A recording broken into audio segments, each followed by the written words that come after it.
Namun sebelumnya saya ingin menjelaskan tentang siapa sebenarnya Raja Dzulqarnain itu. Kenapa disebut Dzulqarnain? Hidup di zaman siapa dia? Kemudian apa sepak terjangnya?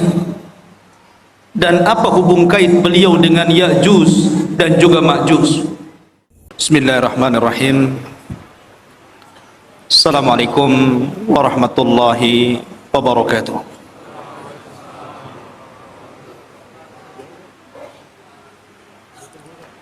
Alhamdulillah, wassalatu wassalamu ala rasulillah wa ala alihi wa sahbihi wa mawalah, wa la hawla wa la quwwata illa billahi wa ba'du. Ma'asyiral muslimin, jamaah sekalian yang dirahmati Allah Subhanahu wa taala. Alhamdulillah, pada malam hari ini kembali Allah Subhanahu wa taala pertemukan kita di Masjid Jabal Arafah. Semoga Allah Subhanahu wa taala memberikan pahala kepada yang membangunnya, dan tentunya juga kita yang senantiasa memakmurkannya di masjid yang kita cintai bersama ini. Pembahasan pada malam hari ini adalah pembahasan yang cukup menarik untuk kita bahas, karena bicara tentang akidah, salah satu keimanan kita kepada hari akhir, salah satunya bicara tentang adanya Ya'juj dan Ma'juj. Tetapi kisah Ya'juj dan Ma'juj juga sangat erat kaitannya dengan seorang raja yang sangat besar, yang Al-Quran mengkisahkan walaupun hanya sedikit, yakni tentang Raja Dzulqarnain. Ma'asyiral muslimin yang dimuliakan Allah Subhanahu wa taala, sebelum saya menceritakan tentang hubung kait antara Ya'juj dan juga Ma'juj dengan Dzulqarnain, maka saya akan urut kisah ini berdasarkan Al-Quran yang terdapat dalam Suratul Kahfi. Namun sebelumnya saya ingin menjelaskan tentang siapa sebenarnya Raja Dzulqarnain itu. Kenapa disebut Dzulqarnain? Hidup di zaman siapa dia? Kemudian apa sepak terjangnya? Dan apa hubung kait beliau dengan Ya'juj dan juga Ma'juj? Ma'asyiral muslimin yang dimuliakan Allah Azza wa Jalla, kita tahu bahwa kalau kita menceritakan kisah-kisah dalam Al-Quran, maka akan dapat pelajaran yang bisa kita petik di dalamnya. Makanya Allah Subhanahu wa taala berfirman sendiri, laqad kana fi qisasihim ibratun liulil albab. Dan sungguh pada kisah-kisah yang diceritakan dalam Al-Quran itu ada pelajaran besar, khususnya kita yang memiliki akal yang sehat.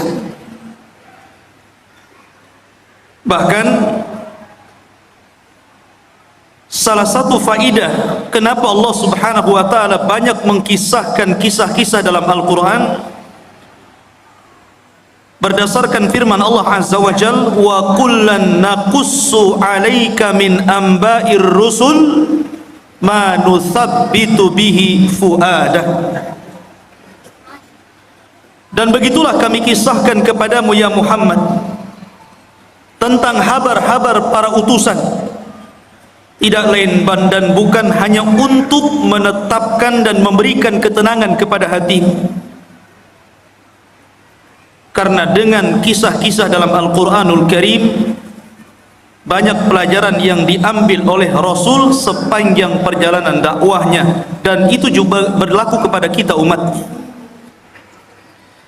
Ma'asyiral muslimin yang dimuliakan Allah Subhanahu wa taala. Bicara tentang kisah Dzulqarnain dulu sebelum kita masuk kepada kisah Ya'juj dan Ma'juj. Kisah Dzulqarnain ini sebenarnya dikisahkan dalam Al-Quran karena ada sebab turunnya. Di zaman Nabi SAW, orang-orang musyrik itu berupaya untuk mencegah dakwah Rasul dengan berbagai macam upaya.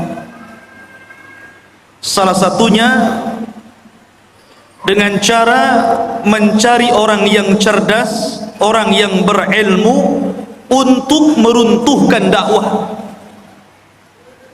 Jadi mencari dalil kepada orang alim, tapi bukan untuk mencari kebenaran, tapi mencari pembenaran untuk meruntuhkan dakwah.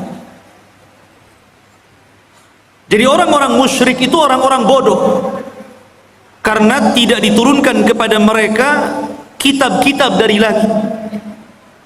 Berbeda dengan orang Yahudi dan Nasrani, diturunkan padanya Taurat dan Injil.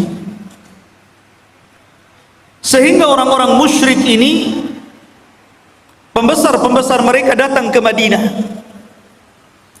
kemudian bertanya kepada orang Yahudi tentang sosok orang yang mengaku nabi di daerahnya, maksudnya Nabi SAW. Maka orang-orang Yahudi mengatakan kepada orang-orang musyrik, kalau memang orang yang mengaku nabi di daerahmu betul-betul seorang nabi, tanyakan kepadanya 3 perkara. Kalau dia sanggup menjawab, berarti dia seorang nabi. Tapi kalau dia tidak sanggup menjawab, dustakan kenabiannya. Apa 3 soalan yang akan ditanyakan, yang diajarkan orang-orang Yahudi kepada orang-orang musyrik untuk ditanyakan kepada Rasul? Yang pertama, akhbirna an fityatin dhahabu fi dhahril awal qad kanat lahum qisatun ajibah. Tanyakan kepada orang yang ngaku nabi itu tentang beberapa anak muda di zaman awal-awal yang mereka memiliki kisah yang ajaib. Siapa anak-anak muda itu? Kemudian yang kedua, akhbirna an rajulin tawafan balagha masyariqal ardi wa magharibaha. Tanyakan juga kepada orang yang ngaku nabi itu tentang seorang laki-laki yang berkeliling dunia sampai ke arah barat dan sampai ke arah ujung daripada timur. Kemudian yang ketiga, akhbirna anir ruh wa mahi. Tanyakan juga kepada dia tentang apa itu ruh. Akhirnya orang-orang musyrik sudah mendapatkan apa yang mereka kehendaki untuk ditanyakan kepada Nabi SAW, bukan untuk mencari kebenaran. Tidak. Mereka hanya hendak menghalang-halangi dakwah Rasul saja supaya didustakan manusia. Akhirnya para pembesar Quraisy sesampainya di Mekah, mereka datang kepada Nabi SAW. Mereka mengatakan, ya Muhammad, sesungguhnya kami memiliki 3 soalan. Kalau engkau sanggup menjawab, maka engkau adalah seorang nabi, amanna bik, pasti kami akan beriman kepadamu. Tapi kalau engkau tidak sanggup menjawab, memang engkau ini nabi palsu, pendusta. Akhirnya Nabi SAW mengatakan, silahkan tanyakan saja. Maka kemudian orang-orang musyrik ini bertanya tentang 3 soalan tadi. Saking senangnya Nabi SAW, kalau seandainya Rasul bisa menjawab 3 soalan itu, mereka akan beriman. Nabi SAW menjanjikan dengan kata-katanya, saukhbirukum ghadan, besok saya kabarkan jawabannya. Dan Nabi SAW lupa mengatakan insya Allah. Saking senangnya Nabi SAW sampai tidak mengatakan insya Allah, hanya mengatakan baik, besok saya akan jawab pertanyaan. Rupanya gara-gara Nabi SAW tidak mengucapkan insya Allah, akhirnya Allah uji keesokan harinya, tidak ada Jibril yang datang memberitahu jawabannya. 1 hari, 2 hari, 5 hari, 10 hari, sampai 15 hari, sehingga mulai orang-orang musyrik menganggap bahwa Nabi ini seorang pendusta, khianat, janji malah diingkari. Dari situlah Nabi SAW sesak dadanya. Akhirnya pada hari ke-15 malaikat Jibril turun dan menurunkan surah Al-Kahfi, dan ini sebagai jawabannya. Adapun anak-anak muda yang berada di zaman awal, yang mereka terjerembab dalam gua, mereka adalah Ashabul Kahfi, yang Allah firmankan, am hasibta anna ashabal kahfi warraqim kanu min ayatina ajaba. Apakah engkau mengira bahwa anak-anak muda yang terjerembab dalam Al-Kahfi, gua yang dalam itu, warraqim, raqim itu papan yang ada nama-nama Ashabul Kahfi, itu disebut raqim, dan itu tertera di dinding depan gua Al-Kahfi itu. Dan mereka adalah tanda-tanda kebesaran kami yang luar biasa, yang ajaib. Adapun anak muda yang berkeliling dunia sampai mencapai ujung barat dan ujung timur, ujung selatan dan ujung utara, adalah Dzulqarnain, di mana Allah Subhanahu wa taala berfirman, yas'alunaka an dzil qarnaini qul sa'atlu alaikum minhu dzikra. Mereka bertanya-tanya kepadamu tentang siapa Dzulqarnain. Kata Allah, katakan ya Muhammad kepada mereka, saya akan cerita, saya akan bacakan kepada kalian sedikit dari cerita Dzulqarnain. Kata-kata minhu itu menunjukkan sedikit, karena memang Al-Quran tidak panjang lebar menceritakan Dzulqarnain, tidak sebagaimana cerita Ibrahim, cerita Nabi Musa dan yang lainnya, hanya cuplikan kecil. Tapi itu sudah menjawab pertanyaan orang-orang Quraisy. Adapun ruh, maka Allah katakan yas'alunaka anir ruh qulir ruhu min amri rabbi. Mereka bertanya tentang ruh, katakan ruh itu urusan Rabbmu. Karena ruh itu sampai hari ini walaupun teknologi sudah canggih, nggak ada yang bisa mendeteksi ruh itu seperti apa. Sehingga ruh itu urusan Allah Subhanahu wa taala. Dari sini ikhwatu fiddin dimuliakan Allah Azza wa Jalla, sebab cerita Dzulqarnain itu dari sebab turunnya ayat ini dari pertanyaan orang-orang Quraisy. Dan subhanallah ikhwan, gaya dakwah orang-orang Quraisy itu ditiru oleh sebagian orang-orang yang tidak suka dengan dakwah. Terkadang ada orang jahil, dia ingin menghancurkan dakwah. Caranya apa? Bertanya kepada orang alim, tetapi yang tidak sepakat dengan orang alim yang hendak dijatuhkannya. Dia hanya minta fatwa saja. Setelah dapat fatwa bukan diamalkan, tapi untuk menjatuhkan lawannya. Makanya banyak orang-orang alim yang alimnya itu bukan untuk memperbaiki manusia, terkadang untuk memecah belah manusia. Dan mereka adalah ulama su', ulama-ulama yang jelek.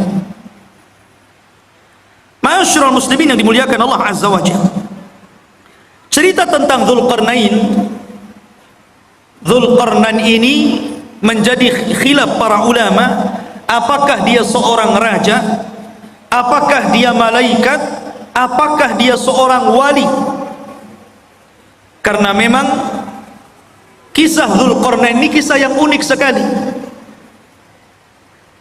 Bahkan Al-Imam Qatadah rahimahullahu ta'ala mengatakan bahwa di dunia ini tidak ada penguasa yang mampu menguasai sebagian besar dunia kecuali hanya 4 orang saja, yang 2 mukmin dan 2 kafir. Pertama, yang mukmin adalah Raja Sulaiman. Sulaiman menguasai sebagian besar dunia. Kemudian yang kedua, Dzulqarnain. Adapun yang kafir, yang pertama adalah Namrud, dan yang kedua Bukhtun Nasr. Ada yang mengatakan Al-Iskandar Al-Maqduni, tapi yang masyhur adalah Bukhtun Nasr. Dan keduanya kafir, baik Namrud ataupun Bukhtun Nasr yang menghancurkan Palestina itu. Lah salah satunya adalah Dzulqarnain. Dia penguasa yang berhasil menguasai barat dan timur, selatan dan utara, sehingga kemudian menjadi khilaf apakah dia seorang nabi, apakah dia seorang wali, ataukah dia malaikat. Ada yang mengatakan dia adalah malaikat, tetapi pendapat ini tentu sangat jauh sekali. Ada yang mengatakan dia seorang nabi berdasarkan zahir Al-Quran, karena dia diperintah Allah untuk menyampaikan wahyu Allah. Siapa yang beriman maka akan diperbaiki, siapa yang kufur maka akan disiksa dan diazab. Dan nanti saya akan jelaskan tentang rihlah beliau. Tapi pendapat yang masyhur, dan ini pendapat yang banyak dikuatkan para ulama, seperti Asy-Syaikh Ibnu Utsaimin rahimahullahu ta'ala, mengatakan bahwa dia adalah rajulun saleh, orang yang sangat soleh sekali, dan dia seorang raja dan penguasa dunia. Itulah Dzulqarnain. Lalu hidup di masa siapa Dzulqarnain ini? Ada yang mengatakan bahwa Dzulqarnain ini hidup di masa Nabi Khidir, bahwa Khidir pernah berjumpa dengan Dzulqarnain di Baitul Maqdis, kemudian diangkat menjadi menterinya, menjadi penasehatnya. Akhirnya Dzulqarnain pun keliling dunia bersama Khidir. Ada yang berpendapat seperti itu, tetapi pendapat ini dibantah oleh para ulama yang banyak. Apalagi pendapat ini sampai mengatakan Khidir tidak mati sampai hari ini. Kemudian yang kedua, dan ini yang dikuatkan para ulama, juga dikuatkan oleh Imam Ibnu Utsaimin rahimahullahu ta'ala, bahwa Dzulqarnain itu hidup di masa Nabiullah Khalilur Rahman Ibrahim alaihi salatu wassalam. Jadi ia hidup di masa Nabiullah Ibrahim. Bahkan dia pernah tawaf bersama Ibrahim dan juga Ismail di Ka'bah. Bahkan dikatakan Ibrahimlah yang menjadikan Dzulqarnain ini masuk ke dalam agama tauhid. Yang dengan itu akhirnya Dzulqarnain berdakwah keliling dunia. Ini salah satu pendapat Al-Imam Ibnu Utsaimin rahimahullahu ta'ala dalam fatwa Nur ala Darbi. di mana Ibnu Utsaimin mengatakan huwa malikun salihun kana ala ahdil khalil Ibrahim. Dia adalah raja yang saleh, hidup di masa Nabiullah Ibrahim alaihi salatu wassalam, wa yuqalu annahu tafa ma'ahu bil baiti fallahu a'lam. Bahkan dikatakan dia pernah tawaf bersama Ibrahim di Baitullah, Allahu a'lam. Itu perkataan dari Imam Ibnu Utsaimin rahimahullahu taala. Masyarul muslimin yang dimuliakan Allah azza wajalla. Baik, kenapa dia disebut Dzulqarnain? Dzu itu artinya pemilik, Qarnain itu dua tanduk. Kenapa disebut pemilik dua tanduk itu? Ada yang mengatakan bahwa kenapa raja tersebut digelari pemilik dua tanduk atau dalam bahasa Arabnya Dzulqarnain? Pendapat yang pertama, karena dia memakai mahkota, dan dalam mahkotanya itu berbentuk dua tanduk. Jadi ada tanduk dalam mahkotanya dari kanan dan kiri, dari tembaga. Ada yang mengatakan disebut Dzulqarnain karena dia pernah dipukul sebelah kanannya, kemudian mati dan terluka. Kemudian Allah hidupkan kembali, kemudian dipukul lagi oleh kaumnya, kemudian mati dan kemudian dihidupkan kembali. Ada yang berpendapat seperti itu, ya terima saja, namanya pendapat. Makanya disebut Dzulqarnain. Ada yang mengatakan karena bentuk kepalanya seperti dua tanduk, ada tanduknya di kepalanya, dan tentu ini ba'id, sangat jauh. Dan pendapat yang terakhir inilah yang banyak dikuatkan para ulama.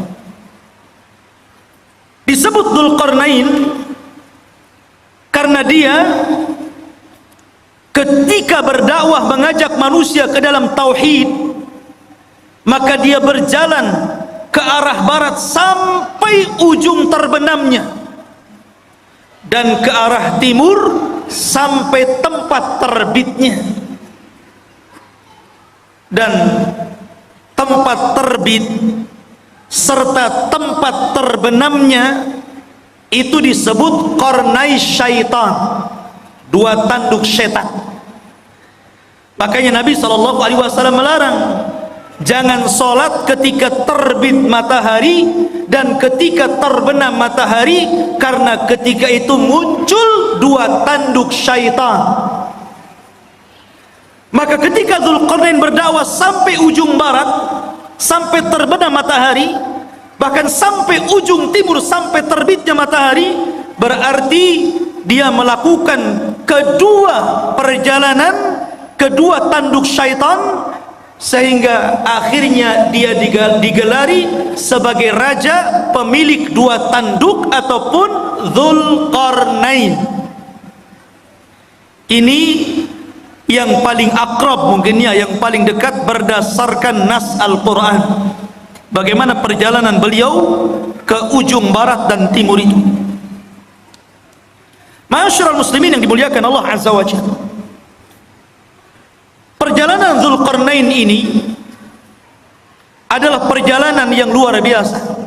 Seorang raja yang seluruh kekayaannya, seluruh hidupnya hanya untuk mengajak manusia kepada tauhid. Makanya kalau kita cerita para raja, saya kira di negeri kita saja cerita para raja banyak ya. Ada Raja Majapahit, ada raja ini, raja itu. Di negeri kita paling banyak cerita raja itu.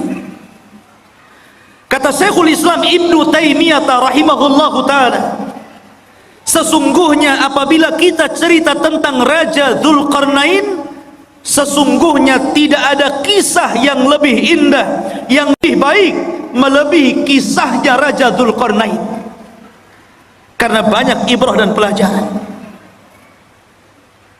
Bahkan Kisah Dzulqarnain ini sangat menginspirasi bagi dakwah Nabi SAW, karena turunnya cerita Dzulqarnain ini di saat sulit-sulitnya Nabi dalam berdakwah.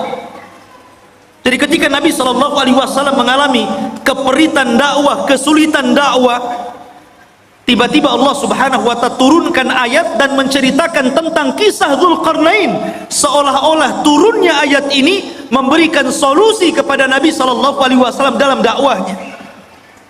Bahkan disebutkan oleh Safiyur Rahman Al-Mubarakfuri dalam sirah nabinya,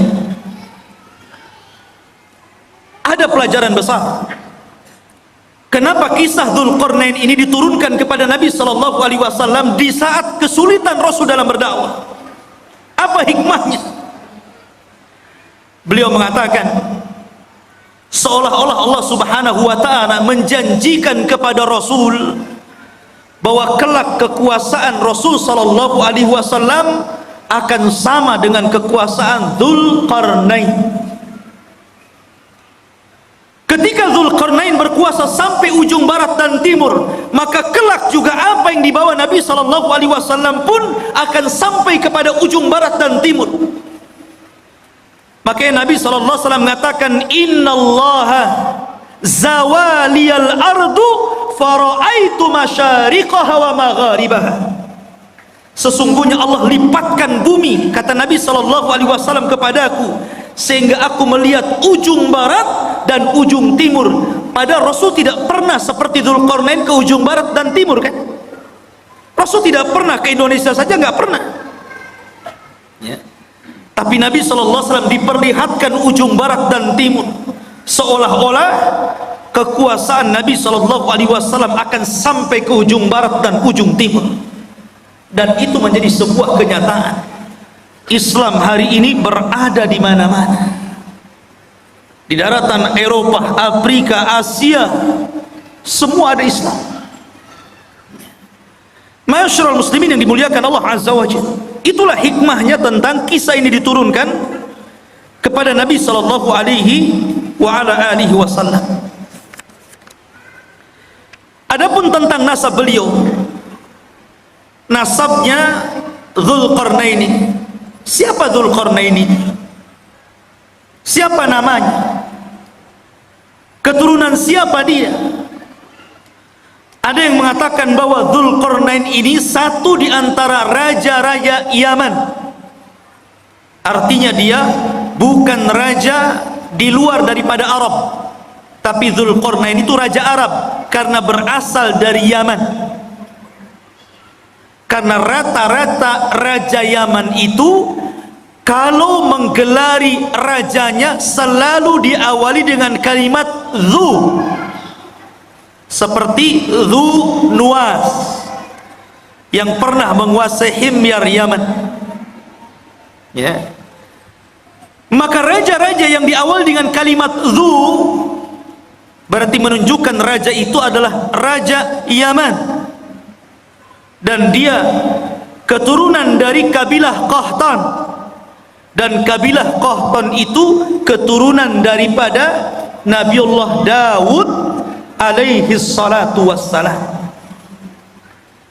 Dan ini pendapat yang kuat, karena banyak orang-orang yang kemudian meneliti, membaca, berusaha untuk menggali siapa Dzulqarnain itu, sehingga kemudian muncul katanya Dzulqarnain itu adalah seorang raja yang pernah hidup di Cina, dan tembok yang dibangun untuk mengurung Ya'juj dan Ma'juj itu ya tembok Cina itu.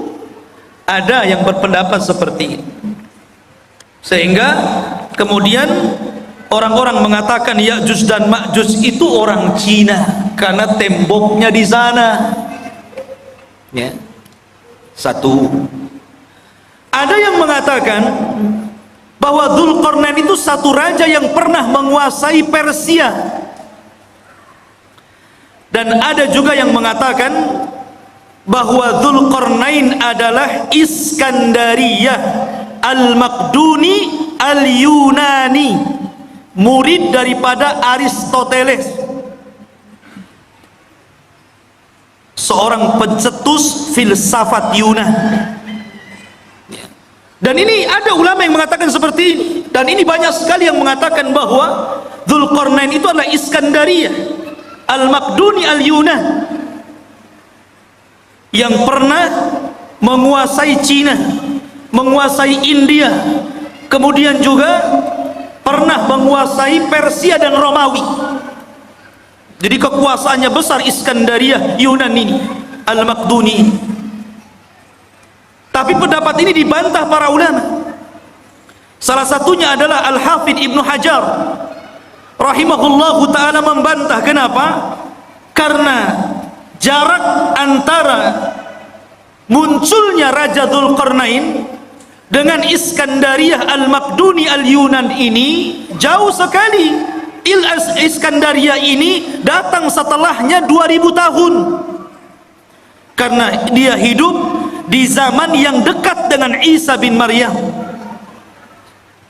dan dia adalah murid daripada Aristoteles. Yang kedua bantahannya, Al-Iskandariyah Al-Maqduni atau Al-Yunan ini dia seorang kafir, tetapi Dzulqarnain adalah raja yang beriman, bukan raja kafir. Yang ketiga, Dzulqarnain orang Arab. Adapun Iskandariyah Al-Maqduni Al-Yunan bukan orang Arab, tapi orang Mesir. Dan inilah yang kemudian dikuatkan oleh Al-Hafidh Ibnu Hajar, Al-Hafidh Ibnu Katsir, dan juga Al-Imam Ibnu Taimiyah rahimahullahu ta'ala membantah pendapat bahwa Dzulqarnain itu adalah Raja Iskandariyah Al-Maqduni Al-Yunan, karena itu hidup di zaman mendekati Isa bin Maryam. Sementara pendapat yang kuat sebagaimana dikemukakan oleh Al-Imam Ibnu Utsaimin bahwa Dzulqarnain itu hidup di masa Ibrahim. Nggak ketemu. Dari sini Dzulqarnain Raja Iskandariyah lah. Tidak ada hubung kait antara Iskandariyah dengan Dzulqarnain. Ada sebuah asar dari turjumanul Quran Abdullah bin Abbas radhiyallahu an, walaupun asar ini fihi nazar, ada pandangan para ulama bahwa usia dakwah daripada Dzulqarnain itu 500 tahun, 500 am, 500 tahun dia berdakwah. Dan wajar, karena usia zaman dulu kan panjang-panjang, lain dengan usia umat sekarang. Makanya di zaman itu pernah ada seorang wanita menangisi anaknya yang meninggal. Dia menangis di kuburan karena meninggal anaknya. Saking sayangnya kepada anaknya, dia menangis di kuburan.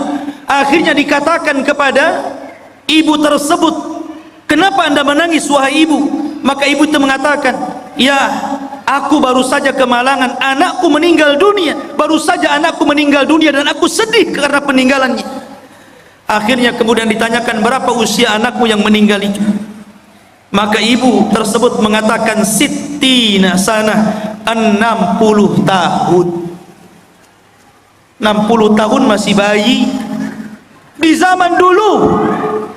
Kalau di zaman sekarang janggutnya sudah sampai pusar, dah kakek. 60 tahun dah mau mati. Ya kan?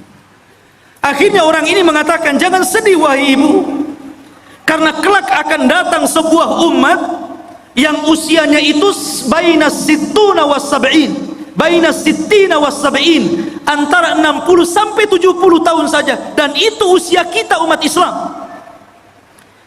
Maka sang ibu tersebut sontak saja kaget dan merasa heran dan mengatakan, "Lau a'tanillahu umrahum," kalau Allah berikan umur mereka yang 60 tahun kepadaku, aku akan jadikan 60 tahun itu untuk sekali sujud kepada Allah Subhanahu wa ta'ala. Lihat, ya usia dulu panjang-panjang. sehingga wajar kalau Dzulqarnain juga keliling dunia sampai 500 tahun, berarti usianya di atas itu kan. Ini satu cerita, namanya asarnya fihi nazar, ya bisa benar bisa salah, karena ada penelitian tentang riwayatnya. Karena dalam Al-Quran sendiri tidak disebutkan secara detail, ya. Karena boleh jadi karena tidak ada manfaat penyebutannya, akhirnya Al-Quran hanya menyebutkan hal-hal yang penting yang bisa dijadikan ibrah dan pelajaran bagi pembacanya. Taib, itu sedikit muqaddimah tentang siapa Dzulqarnain itu. Di dalam Al-Quranul Karim, tepatnya surah Al-Kahfi, ayat yang ke-83, ayat yang ke-83 Allah katakan, yas'alunaka an dzil qarnaini, mereka bertanya-tanya kepadamu ya Muhammad tentang siapa Dzulqarnain itu. Qul sa'atlu alaikum minhu dzikra, katakan ya Muhammad, saya akan bacakan kepada kalian minhu, dari sedikit kisahnya saja. Dzikra, penyebutannya tidak banyak, hanya sedikit. Dan begitulah Allah Subhanahu wa taala. Terkadang Allah Subhanahu wa taala menyebutkan kisah-kisah para nabi. Ada yang panjang lebar, dari kecil, remaja, dewasa sampai tua dijelaskan, seperti Ibrahim alaihi salatu wassalam, seperti Nabiullah Musa alaihi salatu wassalam, diceritakan dari kecil sampai tua. Ada yang diceritakan secara global saja. Salah satunya adalah kisah Dzulqarnain, hanya cuplikan saja. Tapi ada nabi-nabi yang kita kenal namanya, termasuk salah satu nabi daripada nabi-nabi 25 nabi dan rasul yang disebutkan nama dalam Al-Quran. 18 namanya terdapat dalam surah Al-An'am, dan lebihnya tersebar dalam beberapa surat, sehingga sempurna 25 nama nabi dan rasul. Itu pun tidak semua diceritakan, seperti Dzulkifli, tidak ada ceritanya, hanya namanya saja disebut. Yasa ada mana namanya disebut, tapi tidak ada ceritanya dalam Al-Quran, baik sedikit ataupun banyak. Dari sini menunjukkan bahwa Allah berfirman, Allah mengatakan rusulan qad qasasnahum alaika min qablu wa rusulan lam naqsushum alaika wa kallamallahu Musa taklima. Dan ada rasul-rasul yang kami ceritakan kisahnya, tapi ada juga rasul-rasul yang kami tidak ceritakan kisahnya, tapi kita wajib beriman adanya para rasul dan nabi itu. Ma'asyiral muslimin yang dimuliakan Allah azza wa jalla. Kemudian Allah mengatakan, inna makkanna lahu fil ardi wa atainahu min kulli syai'in sababa.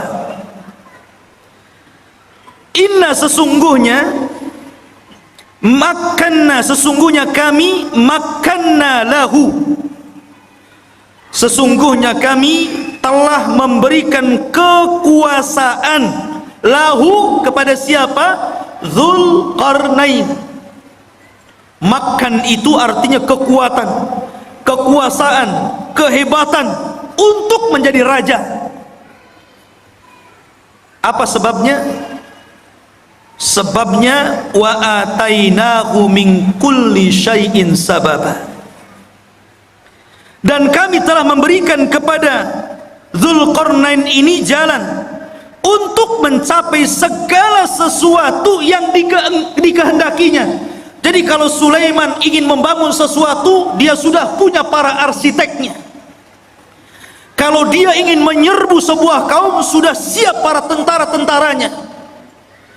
Kalau dia ingin membuat pengairan, kalau di Batam mungkin kayak ATB gitu kan, sudah ada ahli airnya. Kalau ingin membuat jalan, sudah ada ahli jalannya. Kalau ingin membuat persenjataan, sudah ada ahli senjatanya. Pokoknya segala sesuatu yang dikehendaki Dzulqarnain ada jalannya, dan Allah Subhanahu wa taala berikan kepada Dzulqarnain untuk kepentingan dakwah.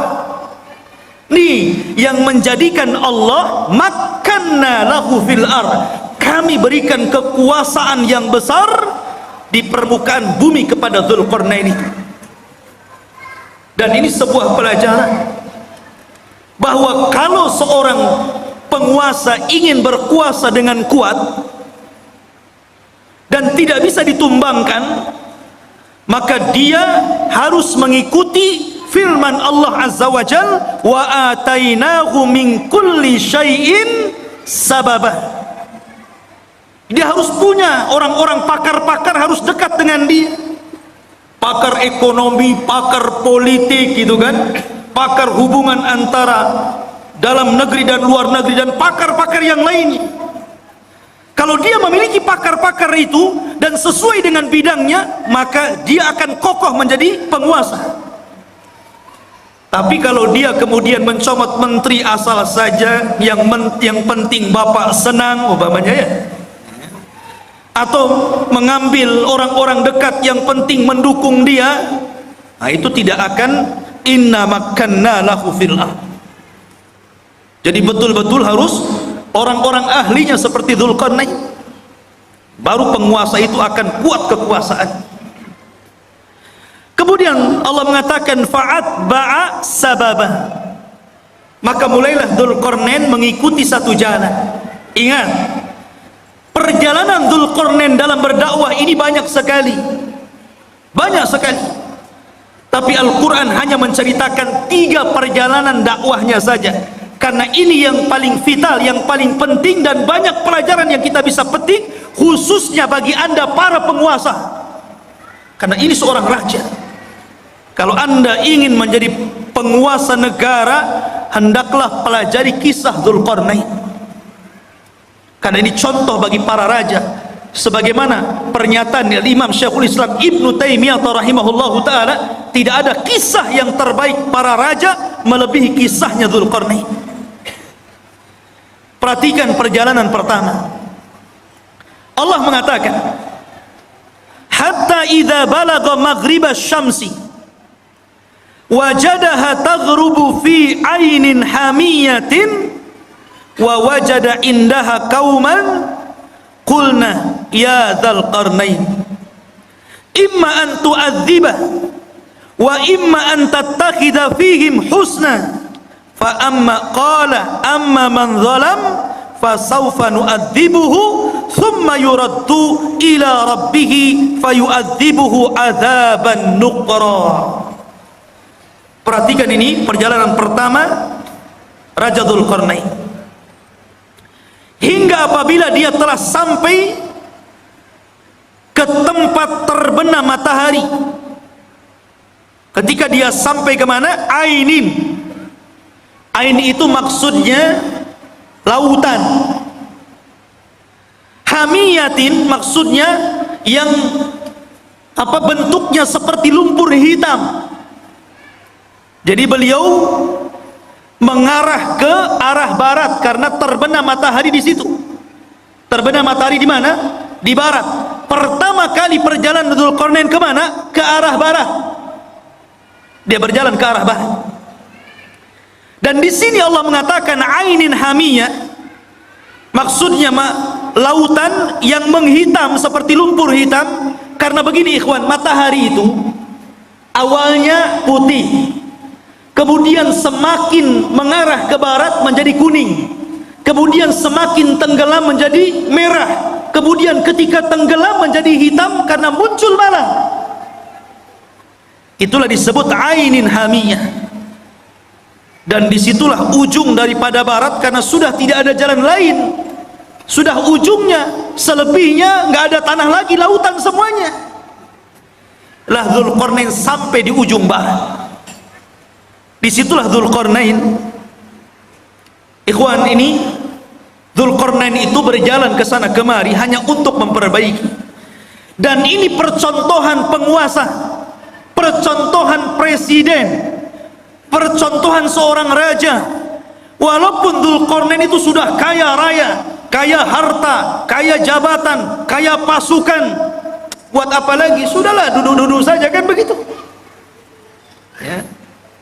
Sekarang saja seperti itu, baru menjabat maaf baru sekelas wali kota atau bupati saja gitu kan. Kadang-kadang kalau safar kemana-mana tidur saja. Udah sampai, sudah. Dia nggak tahu jalannya bolong, ada polisi tidurnya, jalannya rusak tuh nggak tahu deh. Harusnya jangan tidur, lihat tuh ini jalan perlu diperbaiki, ini jalan nggak bagus nih. Kemudian melewati desa-desa, ini kayaknya ada ketertinggalan, harus dimajukan nih. Harusnya seperti itu. Ya. Lah Dzulqarnain ini, dia kalau masuk ke sebuah desa dan desa itu ada ketertinggalan, dimajukan. Apa yang kalian butuhkan? Kalian butuh kedokteran? Kami letakkan di para dokter, ajarkan mereka kesehatan. Kalian perlu untuk pembangunan, nih saya letakkan arsitek, ajari mereka bagaimana cara membangun rumah dan gedung. Jadi sifatnya seperti itu. Dzulqarnain ini hanya memperbaiki. Kalau sudah baik tempat tersebut, daerah tersebut, diletakkan orang-orangnya, kemudian dia jalan lagi sampai akhirnya, sampai di ujung barat ketemu sebuah kaum yang tidak punya agama, kaum yang zalim, dan tidak ada kezaliman yang paling besar melainkan kesyirikan. Kaum yang sangat pendosa, melakukan keharaman, pencuri, pembunuh. Lah Dzulqarnain ini mendapatkan kaum di arah barat seperti itu. Ya. Makanya Allah mengatakan di dalam ayat ini, ya Dzulqarnaini, wahai Dzulqarnain, wahai Raja Dzulqarnain, imma an tu'adzib wa imma an tattakhidha fihim husna. Terserah engkau, apakah engkau mau menghukum orang-orang jahat ini, orang-orang zalim ini, orang-orang yang tidak beriman ini, ataukah engkau ingin berbuat baik kepada mereka? Terserah.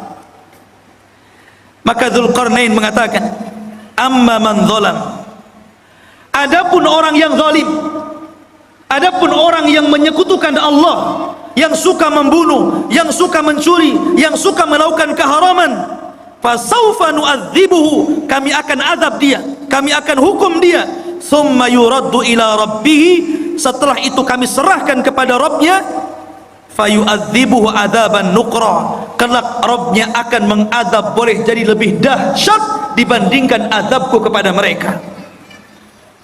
Tetapi sebaliknya, wa amma man amana wa amila salihan falahu jazaan al-husna wa sanaqulu lahu min amrina yusra. Adapun yang nurut dengan perintahku, akhirnya beriman, beramal saleh, maka mereka akan mendapatkan balasan yang baik, dan kami katakan kepadanya, dari perkara kami mudahkan segalanya. Jadi kalau memang dia mengikuti dakwah Dzulqarnain, mau mentauhidkan Allah, mau melakukan amal saleh, mau melakukan amal kebaikan, dan mengikuti arahan-arahan Dzulqarnain, maka Dzulqarnain akan membangun qaryah tersebut, daerah tersebut akan dibangun, akan difasilitasi, akan dibangun dan ditebarkan pendidikan, dakwah, pembangunan dan yang lainnya. Itulah Dzulqarnain. Dia tidak diam, dia jalan-jalan ke sana kemari, dan itu salah satu sifat seorang penguasa. Harus jalan-jalan melihat kondisi rakyatnya. Lihat Ibnul Khattab, Umar Ibnul Khattab, malam-malam dia malam-malam keliling melihat rakyatnya, sehingga pelajaran, karena dia suka jalan malam melihat-lihat rakyatnya, baik yang senang ataupun yang susah, banyak melahirkan undang-undang, kebijakan-kebijakan, peraturan-peraturan yang kemudian sangat bermanfaat untuk rakyatnya, hanya karena jalan-jalan terinspirasi akhirnya. Ya, seperti itu. Dan Umar kalau jalan-jalan melihat rakyatnya tidak bawa wartawan, tidak diliput. Besoknya keluar Umar jalan-jalan menyambangi kaum muslimin yang ada di sini, bagi-bagi sembako. Nggak ada. Umar tidak masuk media. Lain dengan penguasa sekarang ya. Masuk parit saja ada wartawannya. Ma'asyiral muslimin yang dimuliakan Allah Subhanahu wa taala. Begitulah seorang raja jalan ke sana kemari. Inilah yang pertama perjalanan siapa? Dzulqarnain ke arah barat. Baru kemudian Allah mengatakan, "Summa atba'a sababa." Baru kemudian Dzulqarnain berjalan ke arah lain. Ke arah mana? Allah mengatakan, "Hatta idza balagha matli asy-syamsi." Sampai ketika Dzulqarnain sampai di arah terbitnya matahari. Kalau tadi terbenam kan, matahari kan terbenam itu dari atas bawah sampai terbenam, seolah-olah matahari masuk ke dalam laut. Tidak. Matahari itu tidak mengelilingi bumi. Bukan berarti dia masuk ke arah laut kemudian mengelilingi bumi sampai muncul di arah timur. Tidak. Sebagaimana pelajaran yang ma'ruf antum pelajari di sekolah-sekolah, matahari tidak mengelilingi bumi. Matahari itu menghadap Allah, sujud kepada Allah hampir-hampir. Dia tidak diizinkan untuk terbit dari arah timur dan hampir-hampir terbit dari arah barat. Dan kalau sudah demikian, maka kiamat telah dekat. Lah Dzulqarnain sampai di ujung matahari terbit, akhirnya artinya arah timur, karena terbitnya matahari itu di timur ya. Disitulah kata Allah berfirman, "Wajadaha tatlu ala qaumin lam naj'al lahum min duniha sitra." Subhanallah. Maka kemudian ketika dia menempuh jalan, dia mendapatkan sebuah kaum, sekelompok umat yang kami tidak menjadikan bagi mereka sesuatu yang melindunginya dari cahaya matahari. Umat yang sangat terbelakang, nggak punya rumah, nggak berpakaian. Seperti mungkin di zaman sekarang kalau orang-orang primitif gitu ya, orang-orang yang hidup di daerah Amazon, jangan jauh-jauh ke Amazon ya, di Indonesia saja banyaknya. Seperti ada seorang dai yang belusukan ke hutan-hutan di daerah timur itu ya, akhirnya masuk Islam gara-gara pakai sabun. Itu pernah ceritanya dengar ya? Masuk Islam gara-gara sabun. Bayangkan, gak pakai baju. Lah Dzulqarnain ketemu umat yang seperti itu nggak pakai baju, mungkin hanya pakai koteka saja gitu ya. Dan subhanallah, nggak punya rumah. Kaum itu tidak ada rumah. Mereka tidur sembarangan gitu kan, kadang di bawah pohon. Nggak punya rumah. Bukan berarti tidak bisa membangun rumah. Belum sampai ilmu kepada mereka bahwa mereka itu perlu rumah dan bagaimana cara membangunnya, nggak tahu itu masalahnya. Dan mereka juga tidak pakai baju, tidak pakai celana, auratnya tampak. Bukan berarti sebelum orang-orang itu sebelumnya manusia telanjang, tidak. Karena Nabi yang pertama kali mengajari untuk menjahit siapa? Nabi Idris. Dialah Nabi yang pertama kali mengajari umat untuk menjahit pakaian. Nabi Idris. Tapi bukan berarti sebelum Idris sampai kepada Adam telanjang, tidak. Pakai baju juga, cuman mereka bajunya ditempel-tempel, ditali-tali gitu saja, tidak dijahit. Lah di zaman Idris itulah mulai ada jahitan, mulai dijahit sininya, dijahit sananya, sampai hari ini berbagai macam ragam, sampai muncul tailor-tailor kan gitu. Tapi yang pertama kali menjahit siapa? Idris. Lah di zaman Dzulqarnain ini ada kaum dari arah timur itu nggak pakai apa-apa, auratnya nampak, nggak punya rumah, kasihan ya. Kemudian kadzalika wa qad ahadna bima ladaihi khubra. Kadzalika, begitulah sesungguhnya ilmu kami meliputi segala apa yang ada padanya. Maknanya akhirnya Allah Subhanahu wa taala menjelaskan bagaimana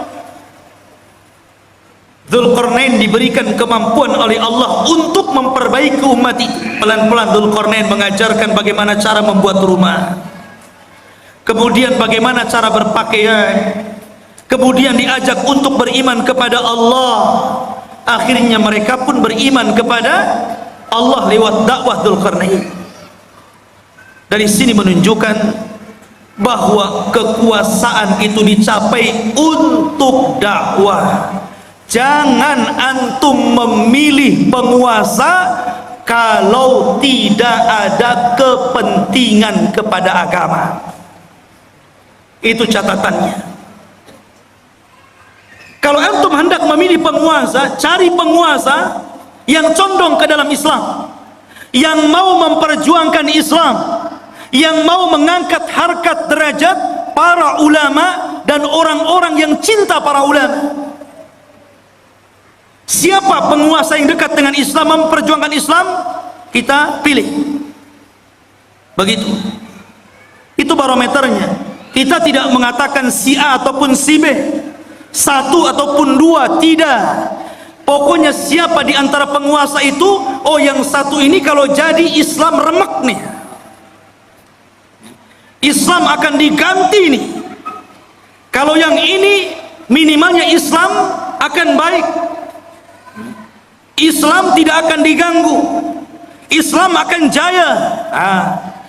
Kita pilih yang cenderung dengan agama, karena memang kekuasaan itu alat untuk berdakwah. Itulah Dzulqarnain, dijadikan alat kekuasaannya untuk berdakwah dalam rangka mentauhidkan Allah, mengajak manusia ke jalan Allah Subhanahu wa ta'ala. Harusnya seperti itu. Kemudian yang ketiga, dan ini inti pembahasan kita, Allah Subhanahu wa ta'ala berfirman, "Tsumma atba'a sababa." Kemudian Dzulqarnain memilih jalan yang selanjutnya, setelah ke barat, kemudian ke timur, sekarang ke utara atau ke selatan. Tapi Allah tidak mengatakan utara atau selatannya, antara dua arah itu.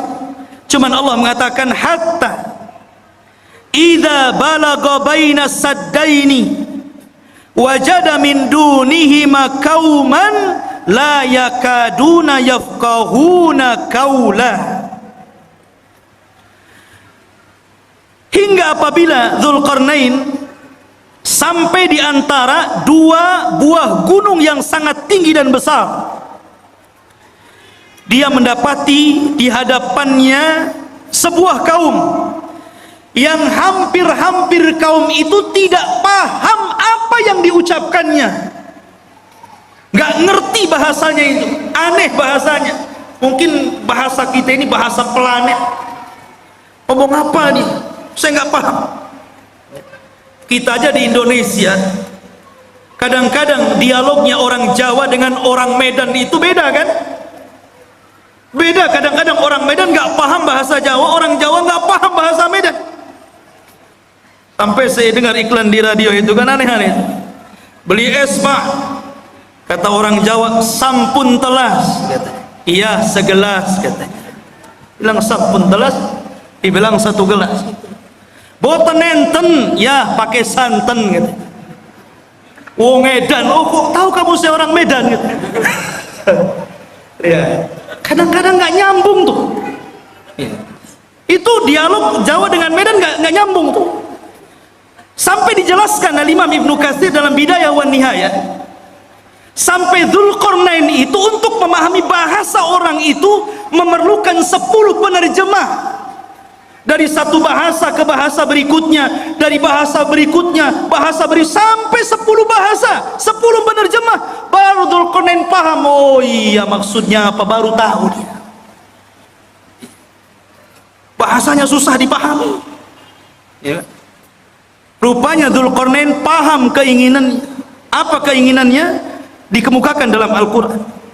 Qalu, mereka berkata, ya Dzulqarnain, inna Ya'juj wa Ma'juj mufsiduna fil ard fahal naj'alu laka kharjan ala an taj'al bainana wa bainahum sadda. Ini keinginannya. Dan ini erat kaitannya dengan kisah Ya'juj dan Ma'juj. Dan inilah kisah Dzulqarnain yang ada hubungannya dengan kita kaum muslimin. Kisah yang terakhir ini, pertemuan Dzulqarnain dengan kaum yang terakhir ini adalah kisah yang sangat erat kaitannya dengan kita kaum muslimin. Karena kita ini umat yang ada di akhir zaman. Kenapa kita ini umat yang ada di akhir zaman? Pertama, karena tidak ada nabi setelah Rasul sallallahu alaihi wasallam. Maknanya tidak ada umat selain umat Nabi sallallahu alaihi wasallam. Setelahnya dunia ini akan dihancur-hancurkan alias kiamat. Dzulqarnain diminta oleh mereka itu dalam waktu-waktu tertentu datang Ya'juj dan Ma'juj. Mereka membuat kerusakan, membunuh, membantai, merampok, memperkosa, melakukan anarkis. Mereka brutal, mereka bengis. Makanya kelak di akhir zaman, fitnah Ya'juj dan Ma'juj itu berbeda dengan fitnah Dajjal dan fitnah keluarnya binatang dari perut bumi. Kalau Dajjal fitnahnya apa? Fitnahnya agama. Dia dikeluarkan oleh Allah itu untuk memfitnah agama kita, karena dia awalnya ngaku nabi, berakhir ngaku Tuhan. Dajjal tidak akan membunuh kita kalau kita menuhankan dirinya, kecuali kalau kita kufur kepada ketuhanan Dajjal, baru dia bunuh kita. Tapi kalau kita beriman kepada Dajjal, justru disenangkan sama Dajjal. Antum mau apa? Diberi oleh Dajjal. Adapun fitnahnya binatang melata yang akan keluar dari perut bumi, dia tugasnya hanya stempel saja. Ketemu orang kafir, di stempel jidatnya, di stempel hidungnya, kemudian gosong, menunjukkan alamat dia kafir. Ketemu orang yang beriman, di stempel dahinya, bercahaya, menunjukkan dia mukmin. Ketika itu tidak ada nama, semua dilupakan dari namanya. Saya Abu Meros, saya nggak tahu siapa saya. Sehingga akhirnya orang itu hanya menyebutkan dari tanda yang ada di mukanya, mukmin dan kafir, dan tidak tersinggung. Ya. Mau kemana min gitu? Oh, mau ke sawah fir. Itu saja. Gak tersinggung. Kalau sekarang dikafir-kafirkan orang tersinggung. Enak saja kau kafir-kafirkan saya. Tapi zaman itu tidak. Lah fitnahnya Ya'juj dan Ma'juj itu beda. Ini brutal ini. Dia hanya taunya merusak bumi saja, membunuh dan membunuh. Bahkan di akhir zaman bukan hanya membunuh, tapi memakai bangkai orang yang dibunuhnya, kanibal. Jadi dahsyat fitnahnya ini. Makanya kaum ini sangat merengek kepada Dzulqarnain, minta tolong agar Dzulqarnain memisahkan mereka dengan Ya'juj dan Ma'juj ini. Makanya dia mengatakan, ya Dzulqarnain, wahai Dzulqarnain, inna Ya'juj wa Ma'juj, sesungguhnya Ya'juj dan Ma'juj itu mufsiduna fil ard, dia merusak bumi. Kata para ulama mentafsirkan ketika memaknai apa yang dimaksud merusak di situ, ada yang mengatakan yang dimaksud merusak di situ adalah sebagaimana yang dikatakan Wahab ibn Munabbih, bahwa mereka yaf'aluna amala qaumi Lut. Pertama, mereka itu kaum yang homoseksual. Ini kata-kata Wahab ibn Munabbih. Jadi kalau sekarang ada orang yang terjangkit penyakit homoseksual, berarti pengikut Ya'juj dan Ma'juj. Itu menurut Wahab ibn Munabbih. Ingat tuh, jangan sekali-kali mendukung LGBT. Ya. Itu perilakunya Ya'juj Ma'juj itu. Tapi jangan antum katakan, tuh lihat Ya'juj Ma'juj tuh. Tengok orang banci, hati-hati ada Ya'juj Ma'juj. Boleh. Ini menjelaskan bahwa kerusakan dalam ayat Al-Kahfi tadi, menurut Wahab ibn Munabbih, mereka merusak bumi, artinya mereka melakukan amalan kaum Lut. Dan ini tentu sangat jauh penafsiran seperti ini. Ada yang mengatakan seperti Atha Al-Khurasani mengatakan, annahum kanu yaqtulun, mereka suka membunuh. Dan juga dikatakan Muqatil ibn Sulaiman, annahum kanu ya'kuluna nas, mereka membunuh dan memakan orang yang dibunuhnya, kanibal. Menurut Muqatil ibn Sulaiman. Dan boleh juga digabungkan tiga-tiganya. Mereka suka melakukan amalan kaum Lut, dan mereka suka membunuh, membantai, dan mereka juga kanibal, memakan orang yang dibunuhnya, alias kanibal. Itulah kerusakannya Ya'juj dan Ma'juj.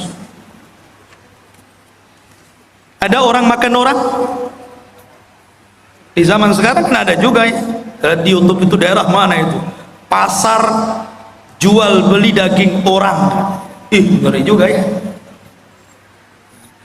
Khawatuf ini muliakan Allah Azza wa Jalla.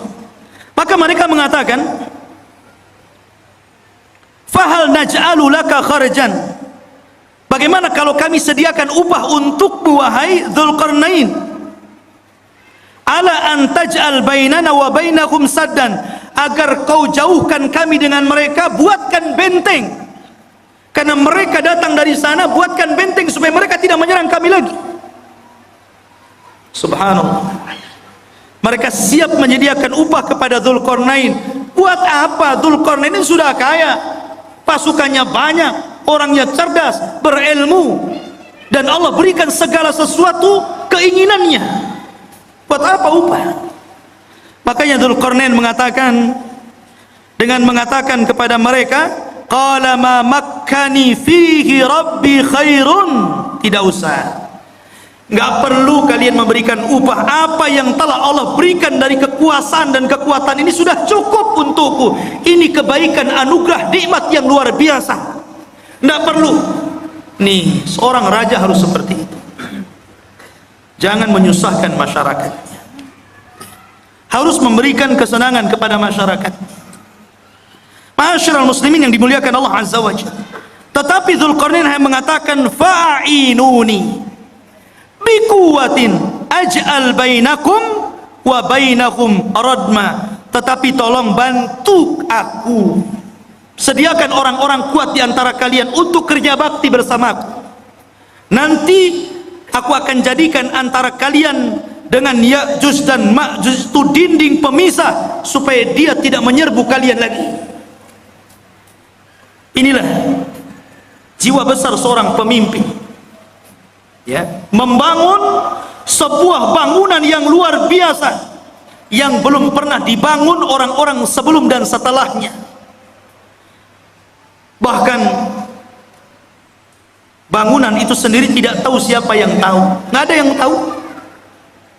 Sampai sekarang kan nggak ada yang tahu, walaupun berbagai macam ilmuwan meneliti. Dengan kecanggihan alat-alat di zaman sekarang, dengan teknologi transportasi yang memudahkan mereka untuk berpindah satu negeri ke negeri yang lainnya, sampai sekarang masih gaib, masih belum ditemukan, agak-agak kira-kira saja, mungkin di sini, mungkin di situ.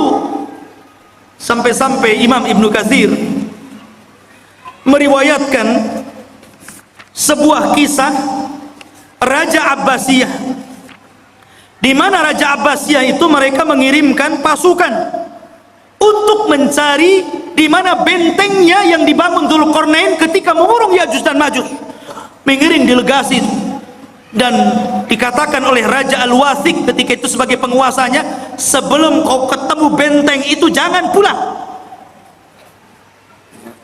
Akhirnya berangkat tuh pasukan itu dari satu negara ke negara berikutnya, dari satu daerah ke daerah berikutnya, menyeberangi lautan, menyeberangi gunung, dan begitu seterusnya, sampai akhirnya selama 2 tahun baru ditemukan benteng tersebut. Tapi Ibnu Katsir sendiri tidak menyebutkan sanad riwayatnya, sehingga tidak bisa dijadikan pegangan kisah ini. Allahu a'lam ada di mana. Yang jelas sudah ada, ya. Walaupun sebagian para ulama seperti Lajnah Daimah dan juga Syekh bin Baz rahimahullahu taala ketika ditanya tentang di mana sebenarnya benteng yang dibangun Dzulqarnain itu yang mengurung padanya Ya'juj dan Ma'juj dan akan keluar di akhir zaman, maka Syekh bin Baz hanya mengatakan min kibalil masyriq, dari arah timur, maksudnya kota Madinah. Kalau antum berada di Madinah, ke arah timurnya. Kemudian diisyaratkan ke daratan Cina, ke daratan Cina ya. Ada yang mengatakan bahwa benteng itu terletak di daerah daratan Armenia. Ada yang mengatakan Adribajania di daerah Georgia ya. Itu sebagian ulama mengatakan seperti itu. Tetapi sekali lagi tidak bisa ditegaskan seperti itu. Cuman dari arah timur. Apakah Cina? Tidak. Ya'juj Ma'juj bukan Cina. Walaupun ada sebagian orang yang melihat ciri-ciri daripada hadis Rasul, kok ciri-ciri itu melekat kepada orang-orang Asia. Orangnya pendek, mukanya bulat, matanya sipit. Jangan-jangan saya boleh? Bukan. Ya'juj dan Ma'juj itu belum keluar. Kalau Cina sudah keluar dari dulu ya. Di mana-mana. Dia belum keluar. Dan dia di balik tembok. Dan kelak akan dikeluarkan Allah di akhir zaman. Bukan sekarang, di akhir zaman. Karena Ya'juj dan Ma'juj itu Allah keluarkan setelah Allah hancurkan bentengnya, itu ketika setelah Isa bin Maryam turun, itu pun pasca terbunuhnya Dajjal. Dajjal dibunuh dulu, baru setelah itu selang beberapa waktu Isa dan kaum muslimin diuji lagi oleh Allah, tiba-tiba runtuh daripada apa yang sudah dibangun Dzulqarnain, sadnya ini, bendungannya ini, bentengnya ini. Akhirnya dari situ min kulli hadabin yansilun, maka mereka keluar dari benteng itu seperti bah yang turun dari bukit, saking banyaknya gitu, keluar semuanya. Karena dalam riwayat Abdullah bin Umar radhiyallahu an, di antara mereka Ya'juj dan Ma'juj itu dikisahkan bahwa tidak mungkin mati seorang Ya'juj dan Ma'juj itu kecuali kalau seandainya mereka telah mendapatkan 1000 keturunan baru mati ya. Jadi kalau seandainya keturunannya sudah 1000 baru dia mati. Itu dalam sebuah ayat. Makanya wajar kalau jumlah mereka banyak. Ketika Adam alaihi salatu wassalam dipanggil oleh Allah dan mengatakan, ya Adam akhrij bi'thanna, wahai Adam, keluarkan utusan-utusan neraka. Adam kaget, ya Rabb, wama bi'thun nar, apa utusan neraka itu? Maka Allah mengatakan, setiap 1000 penduduk neraka keluarkan satu orang dan masukkan ke dalam surga. Artinya 999 masuk neraka dan 1 masuk surga. Ketika itu Allah mengatakan kepada Adam, 1 dari kalian dan 999 dari Ya'juj dan Ma'juj. Jadi jumlah mereka banyak. Jadi kalau antum mau perang dengan Ya'juj dan Ma'juj itu, 1 dari antum dikeroyok dengan 999 Ya'juj dan Ma'juj, kira-kira menang atau keok tuh? Antum 10 orang saja mati antum. Apalagi 999 lawan 1 kan itu. Lain kalau antum lawannya pakai rudal. Kalau tangan kosong nggak mungkin antum. Tapi di zaman itu nggak ada rudal, nggak ada nuklir. Semua kembali kepada peralatan manual, pedang, panah, tombak, kuda, unta, sehingga susah melawan mereka. Dan itulah apa yang disabdakan Rasul, akan muncul sebuah kaum yang tidak bisa engkau perangi. Makanya wahai Isa, selamatkan kamu dan selamatkan sebagian dari yang selamat dari kaum muslimin, bersembunyilah di bukit Tur. Akhirnya Isa pun menyembunyikan diri dan kaum muslimin di bukit. Dzulqarnain ini akhirnya membuat benteng yang sangat kokoh sekali. Kemudian sifat bentengnya dijelaskan. Atuni zubural hadid hatta idza sawa baina as-sadafaini qala anfuhu hatta idza ja'alahu naran qala atuni ufrig alaihi qitra. Maka Dzulqarnain berkata, berikanlah kepadaku potongan-potongan besi, sehingga apabila besi itu telah sama rata dengan kedua puncak gunung, seolah-olah main las, kayak orang las gitu kan. Besi itu dibuat, ditancap-tancapkan, kemudian dilas satu dengan yang lainnya, sehingga menjadi sebuah benteng. Kemudian ketika tinggi besi itu sama dengan gunungnya, berkatalah Dzulqarnain, tiupkanlah api, hingga apabila besi itu sudah menjadi merah seperti api. Dia pun berkata, berikanlah kepadaku tembaga yang mendidih agar kutuangkan ke atas besi panas tersebut. Kokoh sekali ya. Inilah dinding yang tidak bisa dijebol. Sampai Ya'juj dan Ma'juj sendiri gak bisa jebol dinding itu. Di zaman Nabi SAW, Rasul pernah mendengar sebuah gelegar suara yang menggelegar. Kata Sofia, kata Nabi kepada Sofia, wahai Sofia, tahukah kamu suara apa itu? Kata Sofia mengatakan, tidak tahu, Allah dan Rasulnya yang tahu.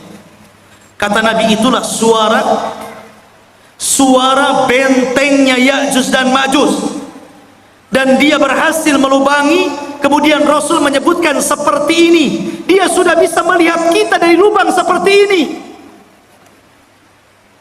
Jadi Ya'juj dan Ma'juj itu sudah bisa melubangi seperti ini, kata Rasul, ngeker dari dalam. Ini Abu Fulan, ini Abu Fulan ya, dikeker. Dan subhanallah, karena kokohnya benteng itu, Ya'juj Ma'juj itu setiap hari melubangi untuk keluar dari situ. Jadi kalau di pagi hari dia datang dengan kumpulan-kumpulan arsitek khusus yang melubangi gua itu dari kalangan Ya'juj dan Ma'juj, mereka ngebor tuh dengan alat yang mereka punya. Ketika sudah kecapean gitu kan, hampir mereka sedikit lagi, dan waktu sore mereka kemudian kembali ke rumahnya. Besoknya bolongan itu balik lagi ke asalnya.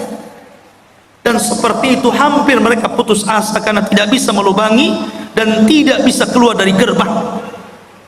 Sampai akhirnya di akhir zaman, ketika pemimpin Ya'juj dan Ma'juj itu hendak memimpin untuk melubangi dan keluar dari benteng itu, kata pemimpinnya, besok kita akan kerja lagi, insya Allah.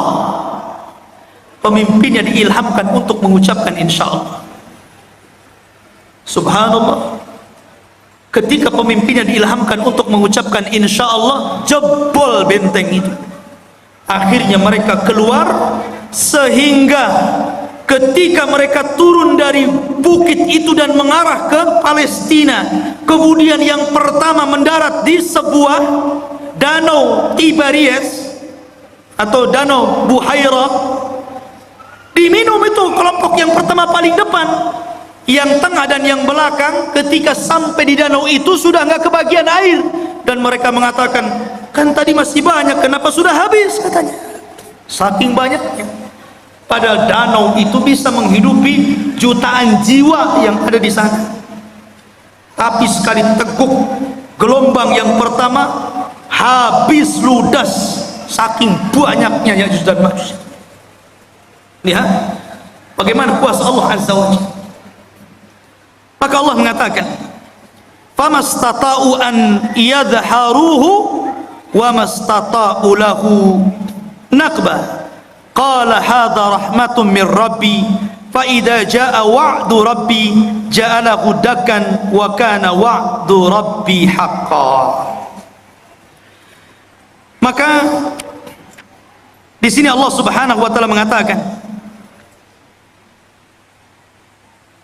Zulkarnain berkata dalam ayat ini, "Famastata'u lahu an yadharuhu." Ya'juj dan Ma'juj itu tidak mungkin sanggup untuk menghancurkan benteng itu. Tak sanggup. Karena yang menghancurkan atas izin Allah kan. Jadi tidak ada yang sanggup kecuali Allah Azza wa Jalla, dan itu pun atas kehendak Allah Subhanahu wa taala. Makanya Dzulqarnain mengatakan, "Hadza rahmatun min Rabbi." Ini semua karena rahmat Allah Subhanahu. Dengan kecerdasan Dzulqarnain, kebesaran Dzulqarnain, banyaknya pasukan yang dimiliki Dzulqarnain, ilmu yang dikuasai Dzulqarnain, tetap dia mengatakan ini rahmat dari Allah. Ya, tawadu, rendah diri, masih mengakui rahmat ini datang dari Allah. Jangan seperti Qarun yang mengatakan innama utitu min ilmin indi, kekayaan ini datang dari ilmu yang saya miliki, katanya. Jangan seperti Qarun. Dzulqarnain tetap mengatakan ini rahmat dari Allah Subhanahu wa taala. Ma'asyiral muslimin yang dimuliakan Allah Azza wa Jalla, itulah kilasan daripada cerita Dzulqarnain. Sedikit kita cerita tentang Ya'juj dan Ma'juj. Ya'juj dan Ma'juj adalah keturunan daripada salah satu putra Nuh alaihi salatu wassalam, namanya Yafis ibn Nuh. Nuh memiliki 4 putra, Ham, Syam, Yafis, Kan'an. Tapi Kan'an kafir dan tidak masuk ke perahu, akhirnya mati diterjang ombak dan tufan. Sehingga yang selamat adalah Ham, Syam, dan Yafis. Dari keturunan Syam inilah lahir para nabi dan rasul. Dari keturunan Ham ini lahirlah orang-orang yang berkulit hitam. Dan dari keturunan Yafis inilah lahir bangsa Asia, salah satunya kabilah Ya'juj dan Ma'juj. Salah satu dari keturunan kabilah Yafis adalah Ya'juj dan Ma'juj, dan semuanya masuk neraka. Tidak ada yang masuk surga. Ya, karena mereka diciptakan untuk membuat fitnah. Sama dengan Dajjal. Ya. Ma'asyiral muslimin yang dimuliakan Allah Azza wa Jalla, kalau kita tahu bahwa Ya'juj dan Ma'juj adalah keturunan Yafis ibn Nuh, dari sini maka kita katakan Ya'juj dan Ma'juj itu manusia, bukan binatang, apalagi tumbuh-tumbuhan. Dia manusia dan bukan jin. Karena sebagian para ulama mengatakan, sebagaimana dinukilkan oleh sebagian para ulama, seperti dikatakan Ka'ab al-Akhbar. Ka'ab al-Akhbar ini seorang ulama yang masuk Islam di zaman Umar ibn al-Khattab. Kunyahnya Abu Ishaq, dan dia banyak menukilkan ilmu ahli kitab, dan dia banyak diterima riwayatnya. Ada beberapa riwayat yang ditolak karena Israiliyat. Salah satu kisah Israiliyatnya, Ka'ab al-Akhbar mengatakan bahwa Ya'juj dan Ma'juj itu terdiri dari 3 golongan. Kelompok yang pertama tingginya seperti Syajaratul Aruz. Syajaratul Aruz, pohon aruz ini pohon yang sangat tinggi, seperti pohon mangga yang ada di Lubnan. Jadi Ya'juj dan Ma'juj itu raksasa karena tinggi, seperti pohon aruz katanya yang ada di Lubnan, ma'ruf, setinggi pohon kelapa gitu. Jadi kalau muncul sekali nginjak kayak gempa, blok blok blok gitu. Itu satu golongan. Yang kedua, ada dari Ya'juj dan Ma'juj itu kelompok yang beda. Dia memiliki tingginya 4 hasta dan lebarnya 4 hasta. 1 hasta itu setengah meter. Kalau 4 hasta berarti 2 meter. Tingginya 2 meter, lebar badannya 2 meter. Kotak. Ya kan? Tinggi 2 meter, badan 2 meter, 4 persegi namanya. Ya. Sepompok. Kemudian yang ketiga, katanya dia adalah makhluk yang memiliki dua telinga yang lebar. Satu telinganya untuk mencari mangsa dan satu telinganya untuk selimut badannya ketika tidur. Saking lebar telinganya itu. Semana itu bentuknya. Ini satu pendapat dari Ka'ab al-Akhbar. Ada juga pendapat dari Abdullah bin Abbas radhiyallahu an mengatakan, Ya'juj dan Ma'juj itu bukan besar, tapi dia orang kerdil. Ada satu kelompok itu tingginya cuma 1 jengkal, ada yang 2 jengkal, paling tinggi 3 jengkal, segini, tinggal ditendang saja. Itu satu pendapat, tapi yang jelas bahwa ini hanya ijtihad para ulama. Pendapat yang kuat kita mengambil berdasarkan zahir hadis. Ketika Nabi SAW menjelaskan tentang ciri-cirinya, bahwa dia adalah dzulful unub, pesek hidungnya, sigharul uyun, sipit matanya, kemudian wujuhuhum kal mijanil mutraqa, wajahnya seperti tameng bulat gitu kan. Kemudian juga disyaratkan seperti bangsa Turuk, bangsa orang-orang Mongol. Kalau kayak kita lah persis mukanya, ya kan? Jadi dia manusia, ya, bukan seperti yang diceritakan Ka'ab al-Akhbar atau riwayat daripada Ibnu Abbas radhiyallahu anhu. Tapi dia manusia yang akan keluar, tapi manusia kanibal, manusia beringas, manusia sadis, barbar, ya. Oh, jadi dia taunya membunuh saja. Makanya ketika benteng itu dihancurkan, maka mereka menyerbu setiap kampung. Ya ummul arda, mengelilingi bumi sampai mungkin ke Batam juga tuh. Ya tuh. Ya. Itu semua orang-orang di luar jenisnya itu dibunuh, dibantai.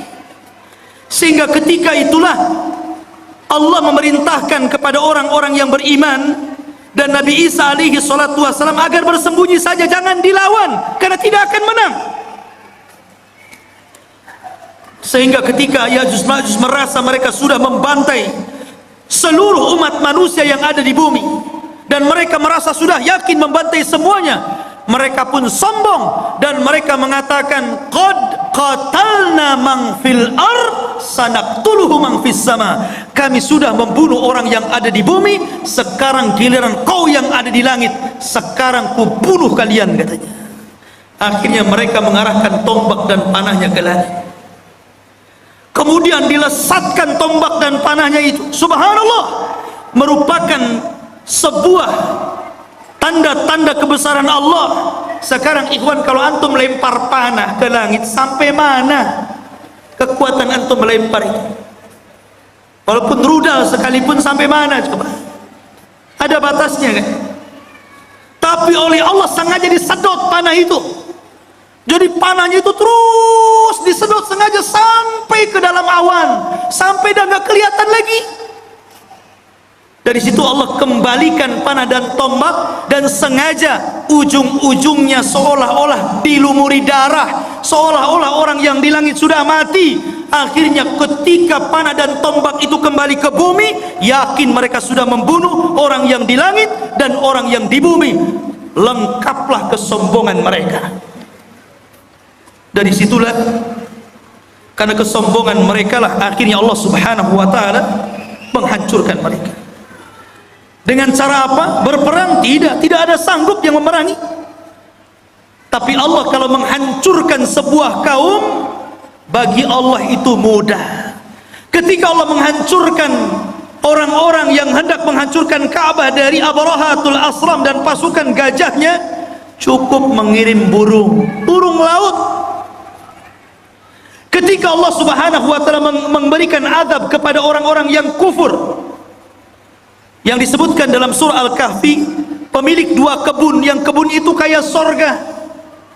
Kalau masuk ke kebun itu bawa keranjang, tidak perlu dipetik keluar, masuk kebun, keluar sudah penuh keranjangnya.